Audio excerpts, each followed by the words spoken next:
Boa noite. Mais um episódio do podcast Saber Viver no Ar. Quintou, né, gente? Quintou daquele jeito que a gente ama, né? Mais um episódio. E claro, nós já estamos com novidades no Saber Viver. Podcast Saber Viver agora sob os comandos de 8 Filme Produções.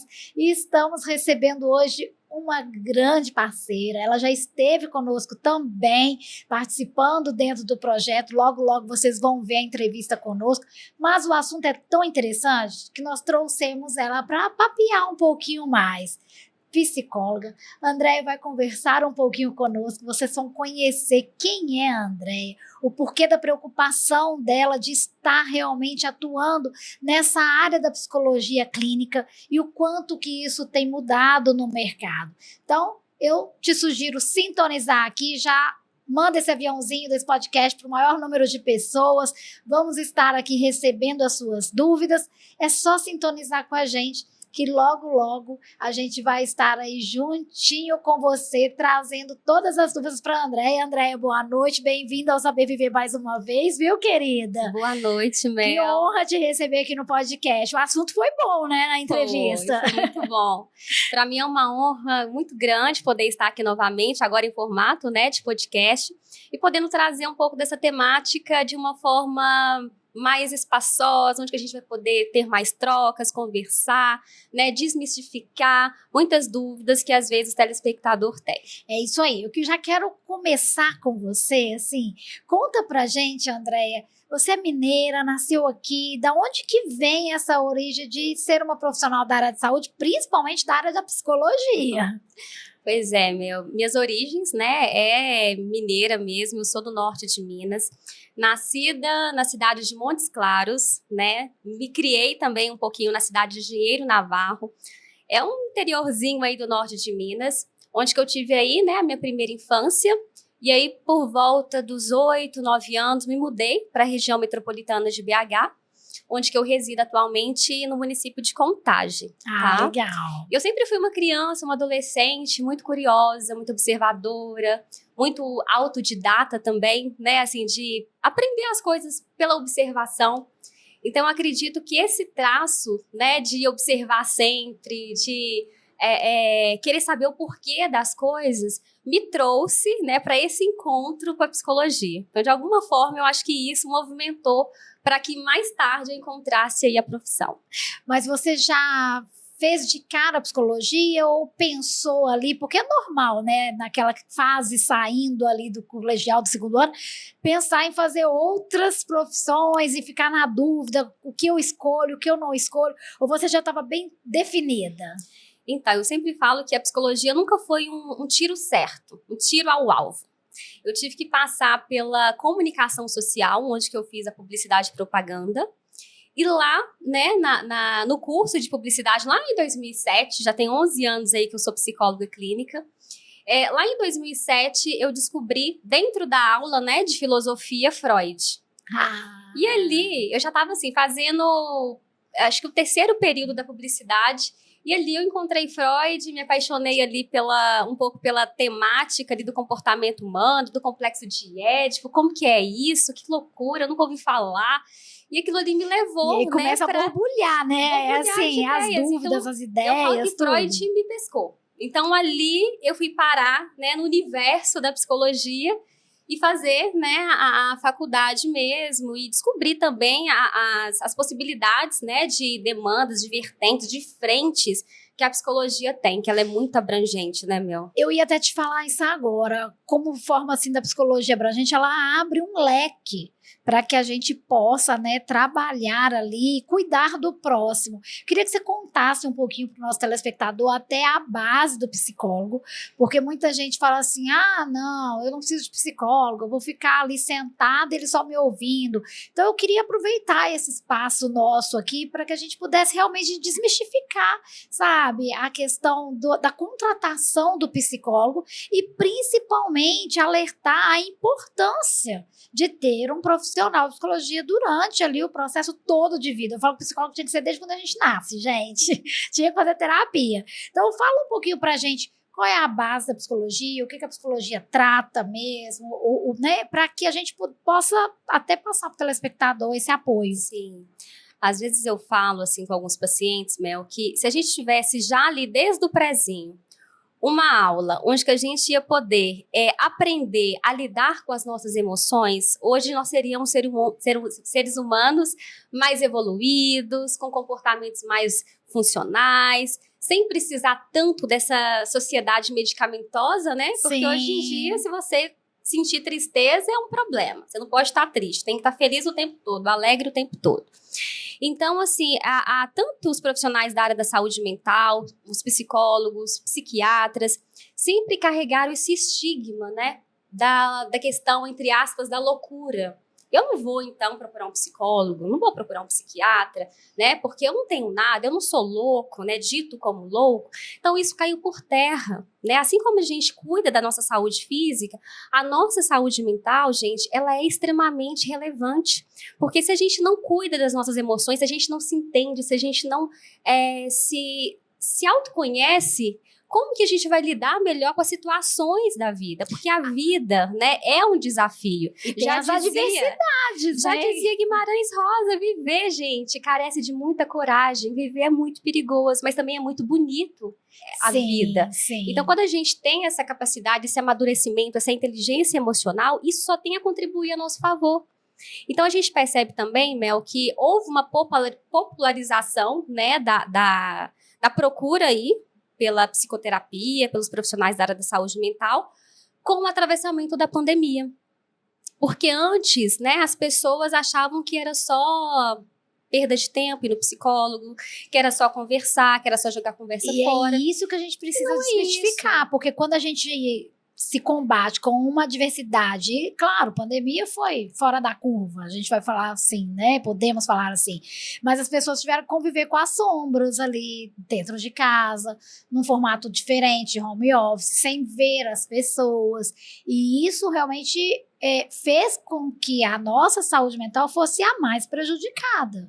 Exato. Fora a ansiedade, o medo que assombrava tudo e todos, né? O próprio medo da morte era absurdo. As pessoas sentiam crises de ansiedade, de pânico, sem ao menos ter adquirido ali um vírus. Sim. Então, como que a nossa mente, eu acredito muito que a pandemia trouxe pra gente a demonstração clara, nítida, de como que a mente controla todo o nosso corpo. Exatamente. Então, assim, a pandemia, ela trouxe, né, tanto adoecimento mental. Isso é um reflexo muito grande, inclusive na clínica, esse atravessamento aí da pandemia, né, as pessoas terem essa preocupação, por exemplo, com o lado financeiro, né, como que se iria perder o emprego ou não, e o quanto que isso aumentava o nível de estresse, de ansiedades, né, pessoas que tinham essa questão do medo de contrair a Covid também. Então, a gente teve um descoamento, né, de comportamentos disfuncionais, de transtorno, que foi gerado diante desse sofrimento mental em massa. Inclusive, transtornos, né, alimentares, que é o que a gente vai falar um pouquinho aqui hoje. Eu quero entrar com você exatamente dentro desse contexto. Existem inúmeros aí transtornos que a gente sabe que, né, que decorreram e acabaram entrando em ênfase pós-pandemia ou pós alguma situação, e um deles é o transtorno, né, da compulsão alimentar. Ali a gente vai chegar nisso. Agora, Andréia, você como psicóloga, né, renomada já no mercado, tendo todo esse diferencial do atendimento, as pessoas ainda assim têm esse receio da contratação desse serviço. E eu acredito muito que parece que é um nível que as pessoas nos colocam, e aí eu vou me incluir nisso, terapeuta, psicólogo e a questão do psiquiatra. É como se fosse aquela escadinha do processo da doença, vamos falar assim, da doença mental. Eu queria que você quebrasse isso aí, que você desmistificasse, porque não é assim. Um depende do outro e todos precisam para um melhor atendimento para o cliente, para o nosso paciente no final, né? Exatamente. É uma equipe, gente, multidisciplinar. Então, não tem essa que o psiquiatra é mais importante que o psicólogo, que é mais importante, por exemplo, que as outras especialidades médicas, né? Ou até mesmo que o psiquiatra é porque você já está no nível hard da loucura, né? Digamos assim, não, o psicólogo é um nível médio. Não, eu estou ficando ficando mais surtado, então agora psiquiatra, né? Vamos assim, não existe não isso. Não existe. Tá todo mundo ali no mesmo patamar, todos os profissionais, assim, com o braço, né, aberto para ajudar o paciente mesmo. Então, a gente entende, por exemplo, em psicoterapia, que às vezes vai ter um paciente que vai precisar de uma intervenção medicamentosa. E tá tudo bem, não vai ser para sempre, vai ser por um período determinado ali, até para a pessoa conseguir seguir, né, durante as sessões também. O que é proposto nas sessões, um alívio ali também que a pessoa pode ter momentaneamente durante esse primeiro processo aí de tratamento. Então, as pessoas, elas têm medo, vergonha também de falar que está indo ou no psicólogo ou no psiquiatra, ou que precisa ir para o psiquiatra. Quando a gente encaminha para o psiquiatra, tem uma resistência, inclusive, de ir, onde a gente tem que trabalhar um pouco, né, essa visão, essa leitura. Quebrar esse tabu, Quebrar esse tabu que o paciente tem também do psiquiatra e do psicólogo. Então, muitas pessoas, por exemplo, Mel, chega no consultório e fala assim, ai, Andréia, custei agendar e, assim, já desmarquei várias vezes. Então, assim, quando a pessoa chega nesse primeiro passo, é um momento importante ali, inclusive, para a gente reforçar esse primeiro passo com essa pessoa. Que bom que você veio até aqui. Que bom que você está conectado aqui, né? Nesse espaço onde que é o espaço da fala para você. Então, não tenha medo, não tenha receio. Então, tem muito essa questão do medo e da vergonha, né? Que a gente precisa ir quebrando com relação a isso. Vamos entrar, então, um pouquinho dentro desses contextos aí dos transtornos, principalmente os que você, né, atua e o que mais recebe de demanda, porque aí a gente tem aqui um tempo para que a gente possa conversar. Conta pra gente como que é a metodologia do seu atendimento e principalmente qual é a linha mesmo que você mais atua no mercado. Sim, Mel. Durante a minha trajetória, dentro da área da psicologia, por exemplo, eu iniciei com a psicologia clínica, né, de uma forma ainda muito tímida, atendia poucos pacientes, né, há 11 anos atrás aí, e eu fui para a área da psicologia social. E aí, dentro da psicologia social, que era a minha frente de trabalho mesmo, eu trabalhava no programa de prevenção à criminalidade aqui do estado de Minas Gerais. E com essa transição, antes da pandemia, eu já queria fazer essa transição de carreira, de ficar só também com os atendimentos clínicos, focar minha carreira, focar o meu olhar só para esses pacientes. E aí lá, por volta de 2019, né, um pouquinho antes de estourar a pandemia, eu comecei a fazer essa imigração. Então, já com a pandemia, eu resolvia ficar 100%, né, com os atendimentos online mesmo, com os atendimentos na clínica. E aí eu fui percebendo, né, já tem 2 anos que eu venho observando um aumento muito significativo de pessoas que têm sofrido com transtornos, né, alimentares. Que é a bulimia, a anorexia, é o transtorno da compulsão alimentar. Então, essas pessoas têm demonstrado comportamentos disfuncionais com relação ao ato de comer. Então, antes de a gente entrar também nessa questão dos transtornos, é importante a gente mencionar que comer é muito bom. Comer nos dá prazer, é satisfação e, ao mesmo tempo, comer é vínculo, sabe? Já dizia Rubem Alves, o Mel, não sei se você conhece, é um escritor, poetista, psicanalista, filósofo, inclusive aqui de Minas Gerais, né? E aí ele fala muito isso, que principalmente para nós mineiros, né, que somos muito hospitaleiros, que o coração da casa é a cozinha, que o comer é mágico e o cozinhar é sagrado. Então, é através ali do ato de comer, de se reunir, onde que a gente vai fortalecer vínculos, onde que a gente vai cuidar do outro, né? É uma troca, é uma partilha. Então, esse ato de comer, ele é sagrado.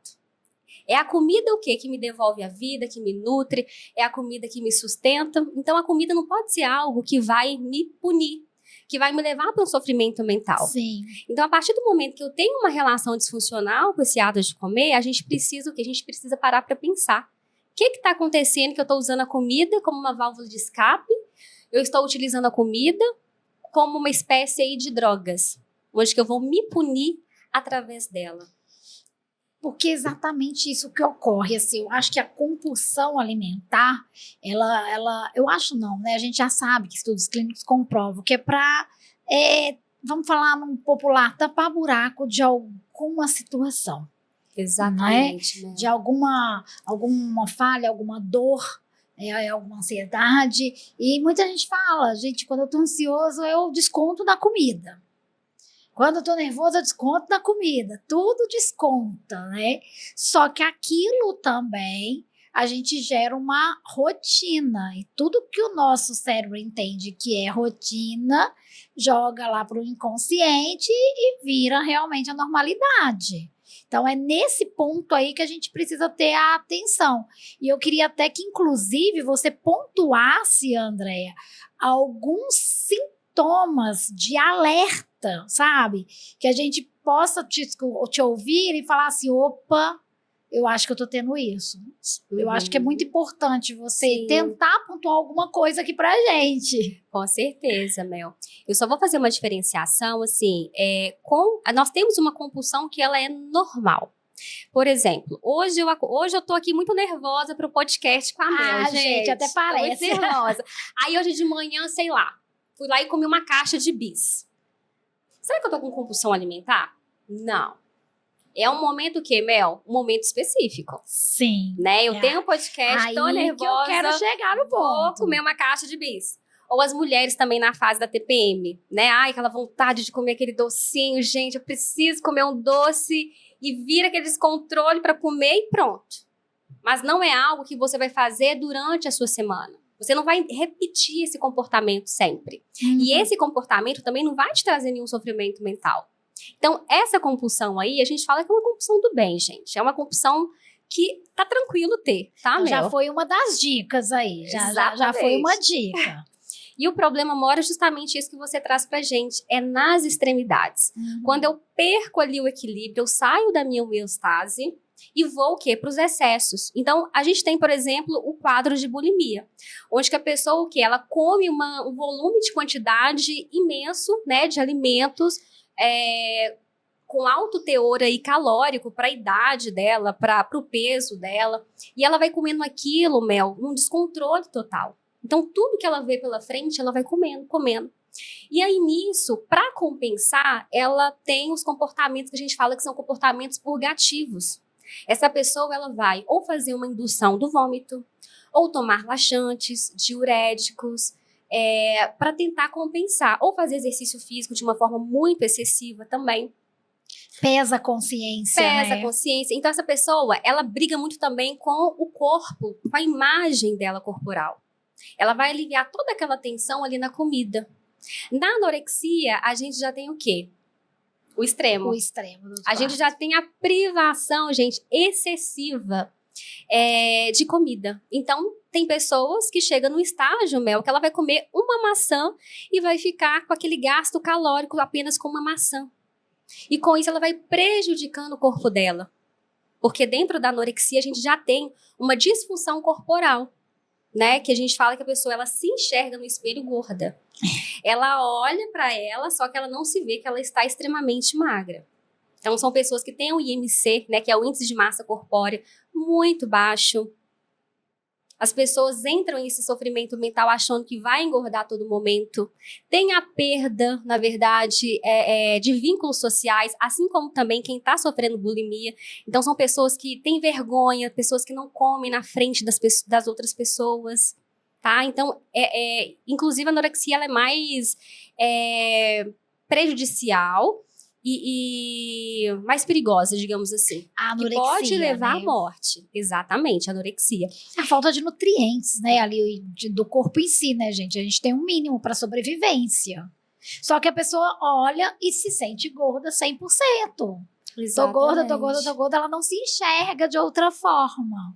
Assim como também tem um transtorno da compulsão alimentar que ele não tem atos compensatórios. Então a pessoa, ela realmente, ela come ali no descontrole total, que vê pela frente e não faz nada assim, ela não tem nenhum comportamento que leva ela para mais um sofrimento, sabe? Então ela só vai chorar, vai ficar com culpas e não consegue sair desse ciclo. Às vezes ela promete para ela mesma que ela vai conseguir sair desse ciclo, só que ela não consegue sair sem a ajuda dos profissionais.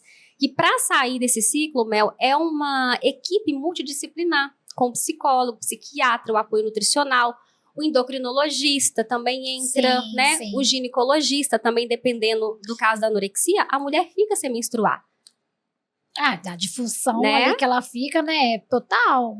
Hormônio, neurônio, tudo. A gente fica assim. Então, a gente sem precisa, realmente vida, né? E a gente precisa dessa equipe para que essa pessoa, esse paciente, consiga realmente entender que ele não precisa passar por isso sozinho. Agora, dicas, vamos lá pegar. Alguma dica para que a pessoa que está ali nos acompanhando possa falar assim, nossa, realmente a minha compulsão alimentar já saiu do normal. Né? Ou até mesmo essa compulsão para a falta né, de querer comer já tenha passado do normal. É importante, e aqui eu puxo um pouquinho até para a gente falar um pouco de regulação emocional. Quanto mais você tiver uma consciência sobre si, melhor. Então, se você aí de casa, por exemplo, entende que está comendo muito, qualquer tipo de frustração, deu uma tristeza ou aconteceu alguma situação específica que deu vontade de passar na farmácia e comprar 3 barras de chocolate. E se você faz isso, né, mais de uma vez na semana, e sempre você percebe quando você entra nesse modo tristeza, você precisa compensar essa dor, a gente precisa avaliar isso. Ótimo. Né? A gente precisa entender, assim, e é dentro da psicoterapia também que a gente trabalha com o paciente, né? Essa identificação, esse mapeamento das emoções, nomear essas emoções e o que eu posso fazer, por exemplo, enquanto ferramenta para substituir aquela vontade imensa de passar em algum lugar para comprar, sei lá, que seja uma barra de chocolate, ou que seja abrir a minha geladeira e comer tudo que eu vejo pela frente. Então, na terapia, a gente consegue manejar com esse paciente, né? E reestruturar cognitivamente um pouco desses pensamentos, de como eu posso me comportar, o que eu posso fazer naquele ato onde que bate aquela vontade incontrolável de já ir para o ato da compulsão, entendeu?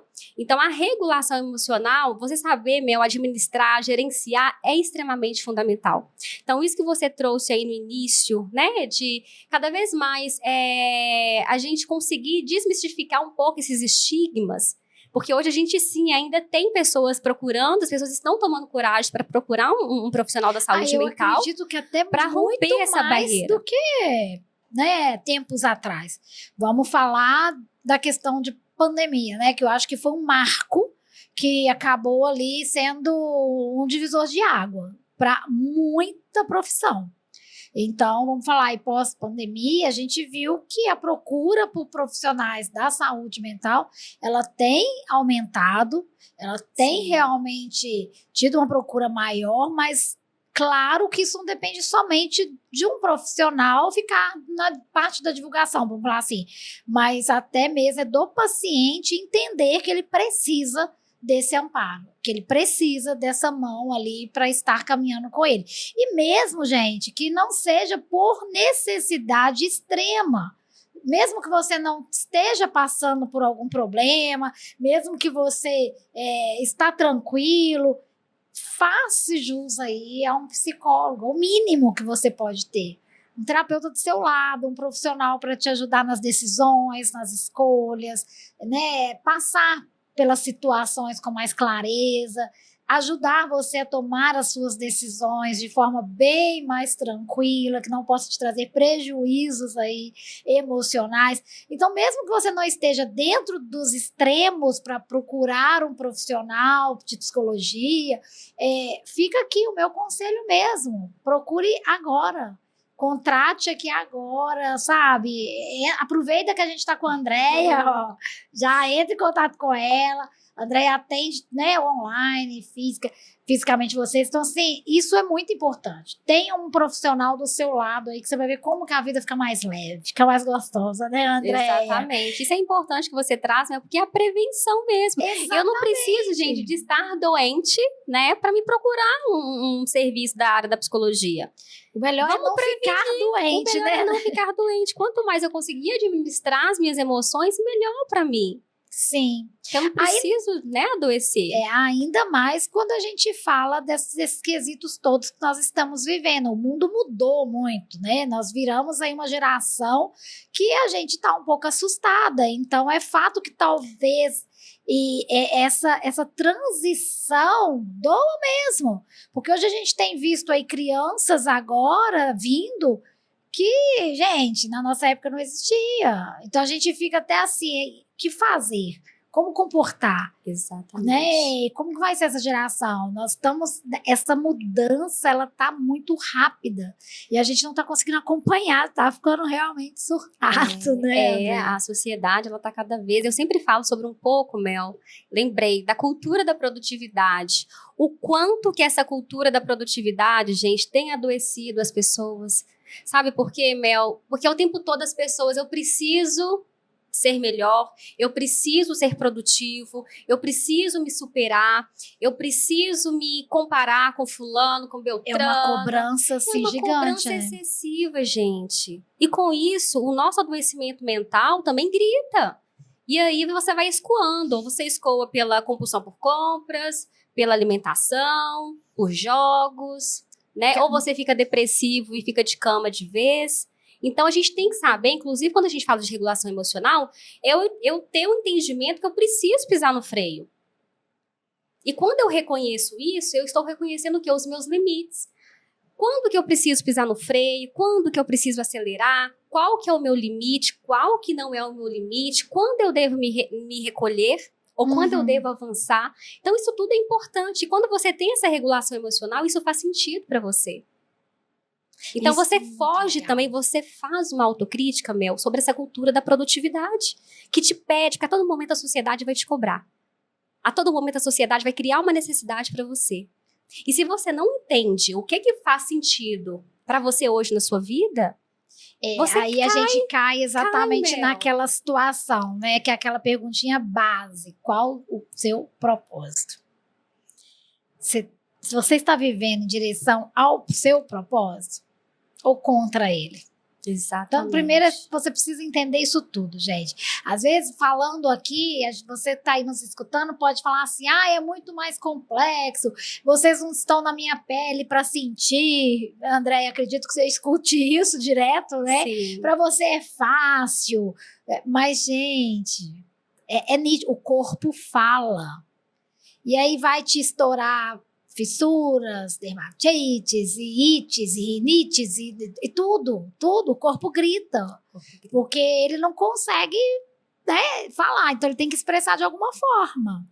E a pessoa reconhecer que isso é o seu corpo gritando, que é realmente um processo que você precisa de equilibrar ali, é muito complexo, sim, mas é muito mais acessível do que vocês imaginam.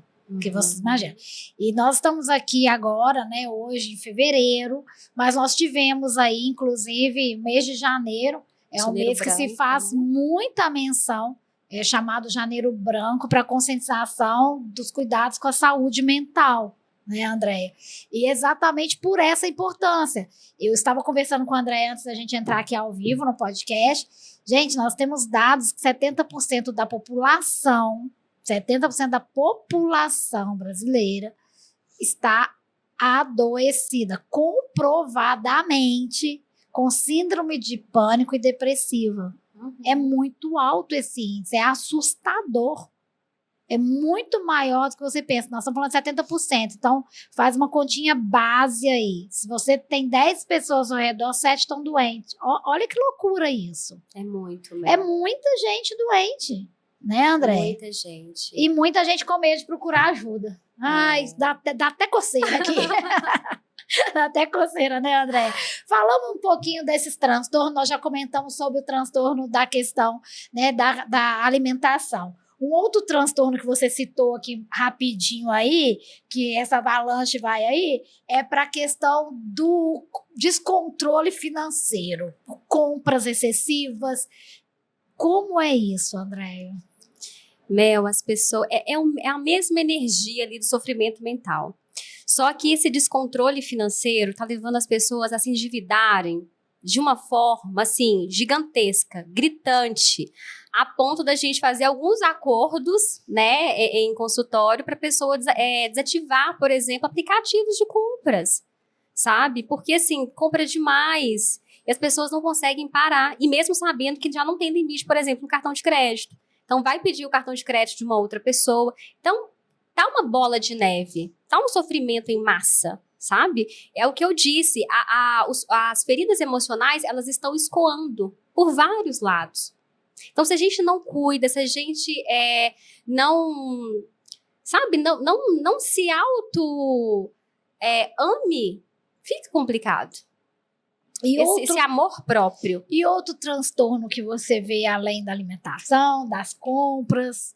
Conta pra gente. Que tá bem gritante, assim, pra gente chocar um pouquinho você que está aí nos acompanhando, porque a gente gosta disso. Porque saber viver, gente, isso é prevenção. Nós estamos aqui para chamar a atenção de vocês mesmo, criar alertas para que vocês possam saber viver com qualidade de vida. Exatamente. É a TAG, que é o transtorno de ansiedade generalizada.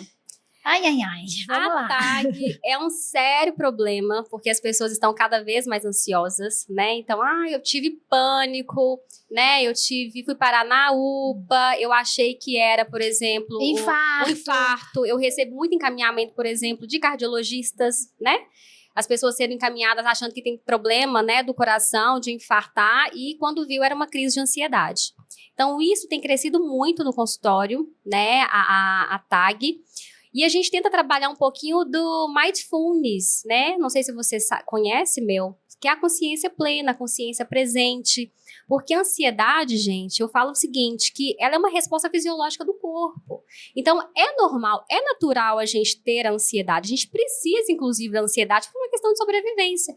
Só que o problema está o quê? Nos extremos. Quando eu me submeto, né, quando eu fico o tempo todo em um modo de alerta com relação, né, às situações que vai ocorrendo no dia a dia, quando eu realmente não consigo administrar essas minhas emoções. Então, quando eu fico ali exposta a esse modo de alerta, fico preocupada, tem pessoas que estão tendo insônia porque não conseguem dormir, e aí vai virando tudo uma bola de neve, porque às vezes a pessoa está com o cartão de crédito aí estourado, não consegue achar uma solução para isso. E aí só vai intensificando a TAG dessa pessoa. Então, a pessoa pensa muito no futuro e não foca nesse presente. Então, a consciência plena é para trazer a pessoa realmente calma, né? Calma, respira. Vamos viver esse aqui agora, né? O que dá pra gente melhorar? O que dá pra gente evoluir enquanto pessoa? O que dá pra gente apontar enquanto soluções aqui para você? E isso é muito importante. É um treinamento, gente, que funciona muito. O problema já aconteceu, ponto. Vamos focar na solução? Ficar focando, porque fez, porque aconteceu, porque foi assim, porque se não tivesse feito isso, não adianta. Aconteceu e é com tudo. Até a perda de uma chave. Já aconteceu, então foca na solução. Porque aí você gasta realmente a energia naquilo para solucionar. Uhum. E isso a gente precisa. Existe algum exercício que você possa indicar para o pessoal de casa? Principalmente essa questão de se colocar ali no desenho, vamos falar assim, básico, que a gente aprende lá atrás, no básico. Uhum. Passado, presente e futuro. Sim, o que não dá para você fazer aqui no presente, gente, não adianta. Você não vai conseguir mudar o que já foi e nem vai conseguir mudar o que vai vir ainda. Você nem sabe o que vai vir. E a ansiedade, ela é muito ligada a isso, né? A estar lá no futuro. Exatamente. Queria que você falasse um pouquinho disso e desse dica para o pessoal de casa, até para fazer esse exercício. Sim, porque a nossa mente, ela é tão fantástica que ela consegue estar lá naquele futuro que eu começo a criar, né, vários cenários ali, até catastróficos, né, para a vida, como também ela consegue transitar lá no passado. Que a gente fala que a pessoa que fica muito ali no passado, no se eu tivesse feito daquela forma, daquela maneira, isso teria acontecido de uma outra, teria um outro direcionamento. Então, se a gente fica muito no futuro e muito no passado, a gente deixa de viver esse presente. E quem vai sofrer nesse presente é o quê? É o corpo. Porque no passado eu fico um pouco nessa questão da depressão. No futuro eu vivo muito um cenário que nem aconteceu e eu sofro já com antecipação com relação a esse cenário. Então, quando a gente, e eu gosto muito de trabalhar a técnica do Mindfulness, que é a consciência plena, quando a gente centra ali no seu presente, centra no seu dia a dia, você viver o seu dia a dia, não é simplesmente existir como máquinas, né? É você realmente... vai comer, por exemplo, sente o sabor daquele alimento, a textura daquele alimento, vai tomar um banho, não vai tomar banho pensando nas suas preocupações, né? Toma o seu banho tranquilo, vive o banho, né? Sente a temperatura da água, a pressão da água, né, bater sobre a sua pele. Então, vive aquele banho, tudo que você puder fazer, você vivendo, né, você tendo aquela atenção, vai conversar com alguém, não fica pensando já o que você vai falar com aquela pessoa, escuta aquela pessoa, porque a gente está faltando muita empatia também, né, de poder ter aquela presença de escuta, Eu fico sabe? aqui Aquela imaginando. troca. Você tá falando aí, eu tô aqui, assim, imaginando. Falo, gente, como que as pessoas ainda não conseguem entender? Porque é o que mais a gente fala hoje, é o que mais se vê falando. Desse cuidado consigo mesmo, da saúde mental, de tudo. Tanto exercício, tanta coisa, tanta forma de identificar. O acesso tá tão mais fácil, Andréia. Muito mais fácil do que as pessoas imaginam. E eu quero que você aproveita mesmo esse espaço aqui para a gente desmistificar isso, porque assim, dá até crise aqui, ó. Já dá crise, né? E as pessoas têm que entender que não é só elas que estão nesse barco, né? Todo mundo tá nesse barco, gente. 70% da população, gente. Não fique aí com vergonha, né? Achando que é só você que tá com problemas. Tá todo mundo no mesmo barco. Então, bora lá, ó. Bora cuidar da saúde mental. É 70% da população. Então, é muita, você está gente. nos 30% é que está anormal. Porque o normal é você estar desse 70% hoje, né, Andréia? Infelizmente. A gente brinca aqui, mas é muito sério, infelizmente. É muito sério. Mas, então, não precisa ter essa vergonha, não precisa ter esse receio, certo, Andréia? E conta pra gente um pouquinho, assim, eu quero saber do seu trabalho. Como que você atua, sabe? A metodologia do seu atendimento, até para quem está nos acompanhando querer aí, tá te ligando, como que a gente faz? Então, meu trabalho hoje, ele está sendo voltado 100% online, né? Até dezembro eu ainda fazia alguns atendimentos presenciais, só que eu imigrei para 100% online, onde que eu tenho também essa expansão de poder atender mais pessoas, né? Do Brasil inteiro, do mundo inteiro, né? De outros países. E eu sou terapeuta cognitiva comportamental, então a minha terapia, eu trabalho com a TCC e também com a EMDR. Que é uma técnica, né, norte-americana, fundada pela psicóloga Francine Shapiro. Muitas pessoas não conhecem, tá, gente? A EMDR, que é E de escola, M de Maria, D de dado, R de rato, tá? É uma sigla norte-americana, na verdade, que significa dessensibilização e reprocessamento por meio de movimentos oculares e bilaterais. Então, aí já é uma técnica que a gente fala que é de uma rede neural, onde que a gente vai estimular o hemisfério direito, o hemisfério esquerdo, por meio dos movimentos bilaterais. Então, tem a técnica do abraço, onde que o paciente, né, tem um protocolo com 8 fases, e o paciente, nesse protocolo, a gente vai tentar dessensibilizar memórias traumáticas e reprocessar um pouco desse sofrimento mental. Então, são essas duas técnicas, né? TCC e a MDR, onde eu sou psicoterapeuta e MDRista. Tá? Hoje você atende online, então a agenda tá tranquila ainda. Dá pra atender. Tá aberta, gente. A gente joga aqui a Andréia no podcast, todo mundo tá ali querendo já ser cuidado, né? E aí tem agenda ainda com você, Sim, né, a gente tem uma agenda aberta, né? Alguns horários disponíveis. Quem tiver interesse pode entrar em contato, né? Tem o meu @, o meu Instagram. E lá tem todas as informações, tem o meu WhatsApp, fiquem à vontade. Andréia, dentro da psicologia, a gente conversou aqui um pouquinho sobre alguns transtornos, e eu queria que você explicasse, sabe, um pouco mais, sim, vamos falar mais claro para o nosso telespectador, como que funciona o atendimento, se é possível isso. Porque muita gente entende que, por exemplo, as pessoas têm um certo ainda receio do atendimento online. Não se identificam indo para um profissional de saúde sem ser o presencial. Isso a gente já viu que o mercado está mudando, está tudo isso mudando. Então, eu queria que você falasse um pouquinho em relação ao atendimento, principalmente, né, o seu, que você domina, e deixasse claro para as pessoas ali como que é uma consulta psicológica, sabe? Porque as pessoas acham que a gente já vai pegar o pescocinho e apertar assim e tudo. Não, então, explica um pouquinho pra gente como que funciona essa você, enquanto terapeuta, também sabe que tem um momento ali que a gente deixa o paciente à vontade, a gente está conhecendo esse paciente.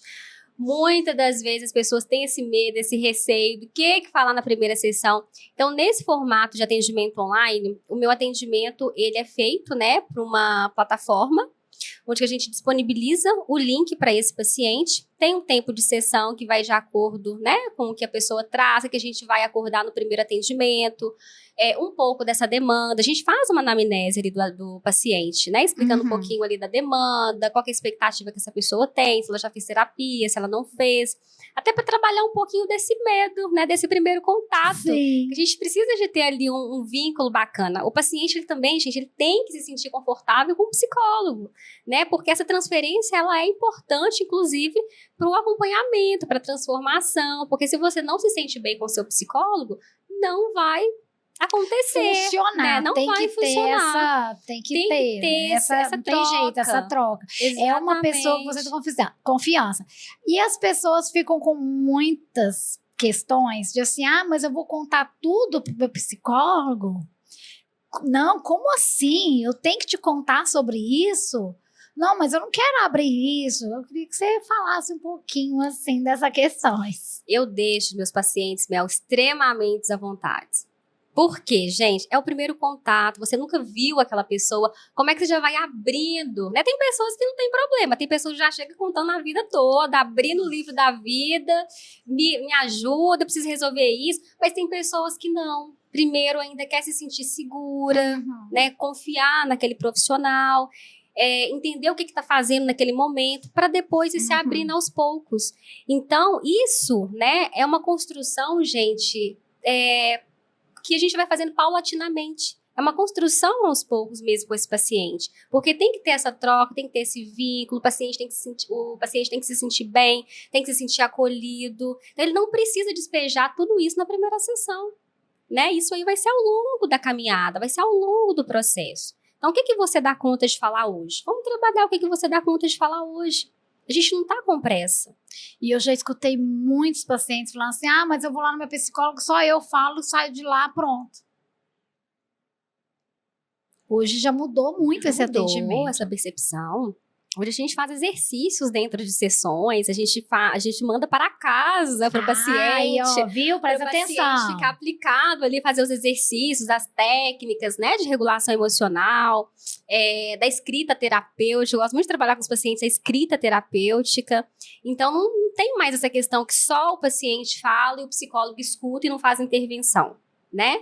Claro que tem algumas abordagens que ainda preserva, né, e tem um sentido ali científico, embasado, que preserva essa prática, mas a minha atuação ela é mais interventiva, Mel, né? Então, eu proponho atividades dentro das sessões, proponho também fora das sessões, e aí a gente vai ajustando de acordo com a demanda que aquele paciente traz dentro, né, daquele setting terapêutico mesmo.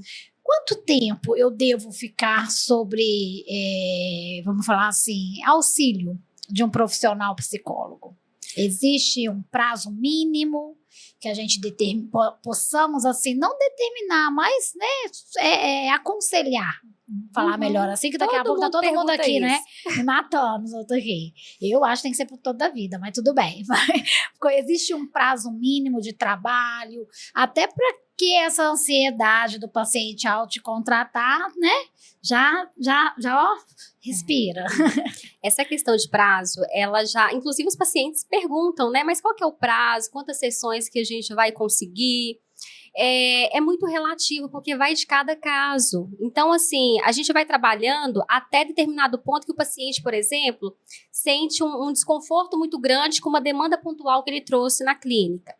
Então, junto com o psicólogo, se ele avaliar que ele está bem, que ele consegue seguir em frente, e se ele tiver o interesse, o desejo também de parar, que a gente faz uma reavaliação, beleza, né? Então, assim, não tem prazo determinado.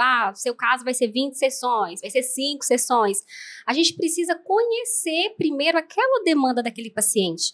Porque, às vezes, Mel, é só a pontinha do iceberg. Quando a gente vai ver lá no fundo...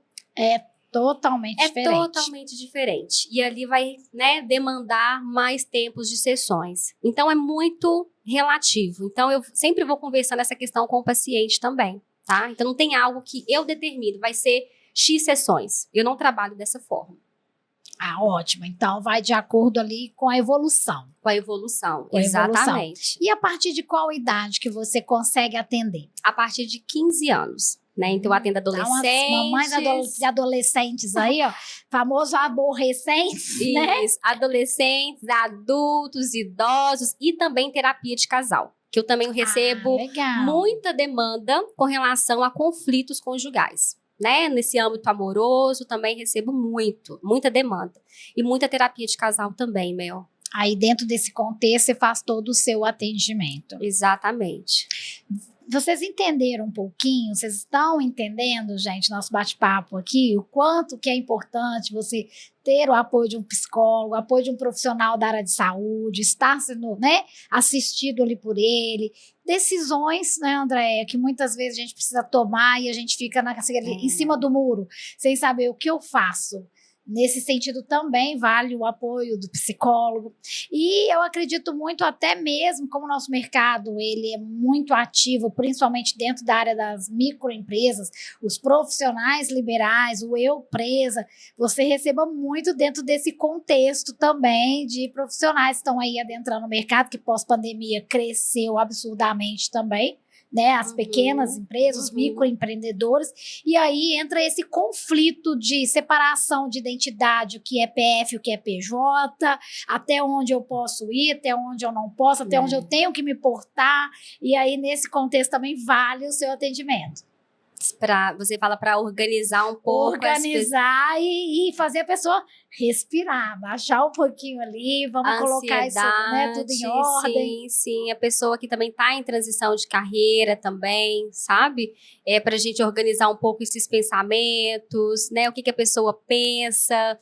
O que ela realmente quer, qual que é o propósito que ela quer, se ela tá com essa confusão aí, né, de PJ, pessoa física, como que seria isso? Então, também a gente consegue administrar essas emoções.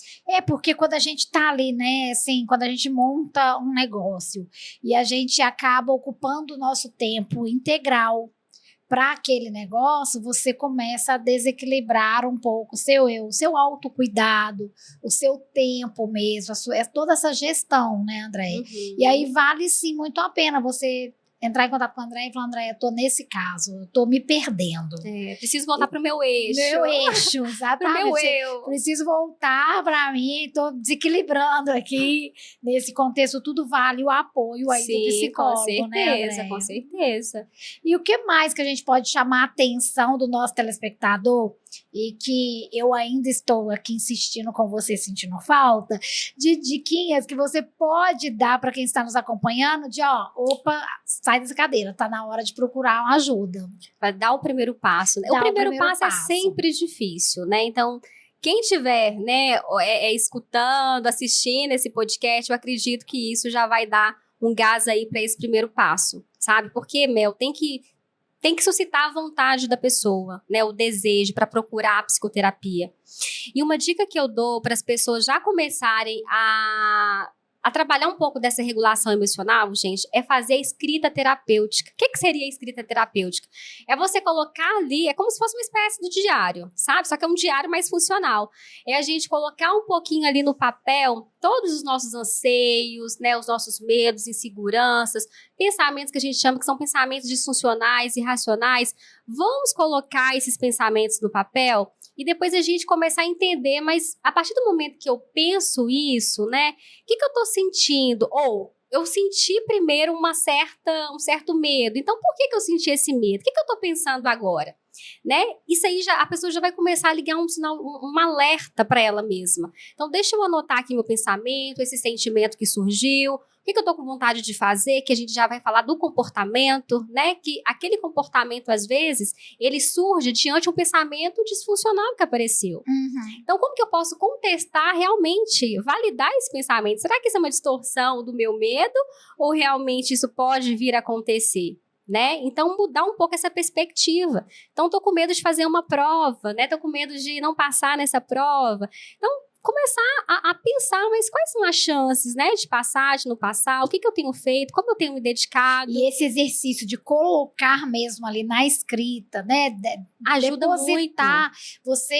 a gente, né, fala que até esvaziar um pouquinho, né, a nossa caixa ali, porque a gente fica com os pensamentos a milhões. E falando, já que você comentou agora de comportamento, eu queria inclusive que a gente entrasse um pouquinho nesse contexto, sabe? Quais são os comportamentos comuns que a gente tem tido e que fala assim, ó, dentro vamos falar assim, está tranquilo. Ou comportamentos que vêm à nossa mente mesmo de alguns sentimentos, de algumas situações e que a gente até fala assim, não, tem até medo de quando eu me fico assim.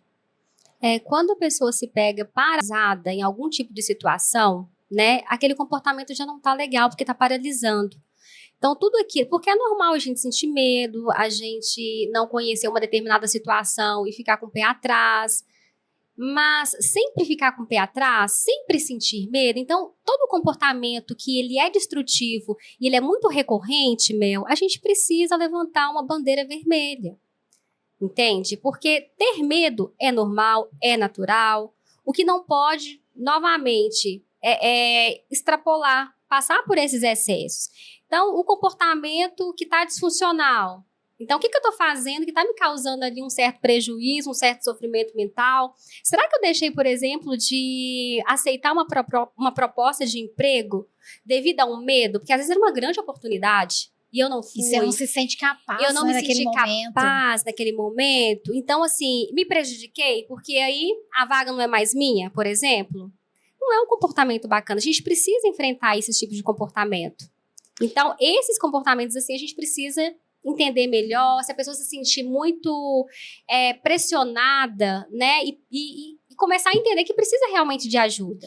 Fora do normal, vamos falar assim, né, gente? Comportamentos que você entenda aí que é fora do seu padrão. Tá muito tempo deitado, eu quero muito ficar em casa, eu quero muito ficar aqui trancada no meu quarto, não quero mais ter convívio social, começar a se trancar. Eu acho que tudo isso vale Sim. de alerta, para que a pessoa que esteja ali nos escutando, Andréia, possa realmente fazer uma reflexão, sabe? Nesse momento. Olha para você aí que está nos acompanhando e tenta entender o que você acha que está, né, fora do eixo, como diz a Andréia aqui. Eu tô querendo muito ficar em casa, não tô querendo ver gente, não quero muito sair, não quero ter contato, tô querendo mais ficar deitadinha aqui, quietinha, assistindo televisão, assistindo aí vídeos, e você acaba fazendo isso repetir, e uma hora você não consegue sair mais dessa energia, porque você só tá ali, ó, se desgastando. Ou não, eu não consigo ficar em casa, eu entro aqui em casa, eu quero ficar mais na rua do que aqui dentro de casa. Sim. Sabe? Uhum. Eu quero mais passar meu tempo no trabalho do que em casa. Começar a observar isso. Tudo que você pondere, né, gente, que não seja o equilíbrio, porque o meu equilíbrio é diferente do seu. Uhum. Então, tudo que você pondere com equilíbrio, eu acho que vale a pena ali você começar a olhar, né, Andréia? A observar. Porque isso já não é realmente normal. Hoje a gente ouve muito falar da questão do TEA. Transtorno aí do espectro autista. A gente tem visto essas crianças crescendo dentro desse contexto, mas eu chamo a atenção e eu quero até levantar um pouco essa pauta para os responsáveis, porque esses responsáveis, eles acabam esquecendo que eles precisam de um apoio, porque a gente sabe que não é fácil, gente, né? A gente ter uma sociedade tão preconceituosa, injusta, e aí os responsáveis, os pais dessa nova geração que está crescendo, dessas crianças, ficam assim totalmente desamparados. E eu queria que você chamasse a atenção sabe, para que essas pessoas que passam por situações, não só do TEA, né, mas de ter pessoas ali que acabam tendo que fazer um exercício maior de cuidado, possa entender que ela precisa também desse cuidado. Sim, certo, Andréia? Exatamente. Inclusive, tem até orientações para pais, né? tem já psicólogos que já é especializados em orientações para pais, né, onde que vai trabalhar um pouquinho quais são os desafios que os pais encontram no meio desse caminho, né, a questão também da aceitação, do diagnóstico do filho, como lidar com esse diagnóstico, né, como que vai ser a vida. Então, trabalhar um pouco essas perspectivas. Hoje, eu não faço essas orientações para pais, mas sabe? É importante como psicóloga lembrar que tem que ter. Exatamente. E até de encaminhar um paciente, né, que em virtude, às vezes procura, não sabe, e a gente poder fazer essa conversa. Mas é importante ter esse apoio emocional, esse suporte emocional. Ou seja, você precisa de ter psicólogo sempre, gente, sempre. É fundamental. Até psicóloga tem psicóloga. Tá vendo? É nesse sentido. E para a gente encerrar um pouquinho, um outro contexto que se fala muito no mercado hoje e já virou, acho que até meme, todo mundo hoje tem TDAH. Explica pra gente o que é esse transtorno e como que as pessoas precisam observar que está nessa linha ali de DH já avançando e prejudiciando. É muito complexo essa avaliação, sabe? Porque popularizou muito também esse conceito. Todo mundo é considerado TDAH. Tá se autodiagnosticando, gente. Acha, nossa, será que eu tô desinquieta? É porque eu tenho? O que tá acontecendo? Então, assim, Mel, é até delicado eu entrar nesse tema. Mas você consegue pontuar um pouquinho pra gente, assim, para as pessoas entenderem o que é normalidade e o que pode ser uma luzinha para começar a procurar ajuda? Sim. Quando a gente se depara com um paciente, por exemplo, que não consegue permanecer em um emprego, sempre está trocando de emprego, sempre está trocando de curso, repetidamente, né? Então já é também um sinal. Mas por que você não está se adaptando? É uma dificuldade de se adaptar, sabe? A gente tem graus, por exemplo, que a pessoa não consegue focar, não consegue ter aquela atenção que todo mundo conseguiria focar. A pessoa tem uma certa dificuldade. Às vezes ela tem um hiperfoco também, né? Por exemplo, só consegue fazer uma coisa, não consegue fazer duas.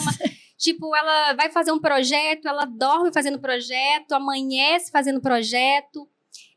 Tem a questão dos sinais com a procrastinação também. São pessoas que procrastinam muito. Muito mesmo, sabe? Não consegue. Começa um projeto, aí não finaliza, aí depois fica procrastinando para terminar esse projeto. Ou mesmo as tarefas diárias, que é algo simples, sabe? E a pessoa não consegue fazer. Ela se perde, né? Tem a questão também de perder objetos, né? Então é muito delicado entrar um pouco nesse universo. Mas é importante a gente ressaltar aqui que tudo precisa de uma boa, né, orientação clínica ali em primeiro momento, mas para que a própria pessoa entenda que ela precisa procurar ajuda quando saia do comum, quando isso já está afetando ela, seja profissional, emocional, físico. Como eu disse lá atrás, o corpo fala. Então, acho que é importante a gente ressaltar essa prevenção, né, Andréia? Exatamente, é importantíssimo, gente. Vamos fazer terapia. Olha, Andréia, foi um prazer falar com você. Infelizmente, nosso podcast está chegando ao final, mais um episódio, mas assim, muito contente e honrada de ter você aqui para que a gente possa conversar um pouquinho sobre a importância desse acompanhamento de um profissional do lado, né, da psicologia, como que o universo abrange inúmeras situações de você precisar mesmo de um profissional do seu lado. E saber que nós estamos aí de portas abertas também para você, viu? Gratidão por confiar aí no nosso trabalho, principalmente no meu projeto, e que a gente continue levando mais qualidade de vida, mais informação para a população, viu? Gratidão mesmo. Eu que agradeço, né? Para mim é uma honra poder compartilhar um pouquinho, né, sobre saúde mental, a importância da saúde mental, levar um pouquinho para os nossos telespectadores. É isso aí, pessoal. Lembrando que sábado tem o melhor programa de Minas, o programa Saber Viver, às 9 horas na TV Alterosa. Nós estamos aguardando vocês. Conteúdos incríveis. Aliás, estamos com muitas novidades chegando e vocês precisam estar sempre sintonizados conosco, tá bom? Terça-feira que vem tem podcast Saber Viver, quinta-feira também. Então, entra aqui em contato conosco nas nossas redes sociais, através do Instagram, programa saberviver.tv. A gente recebe as suas sugestões também. ok? Não deixe de seguir esse canal, compartilhar à vontade e eu aguardo você no sábado, tá bom? Tchau, pessoal. Boa noite.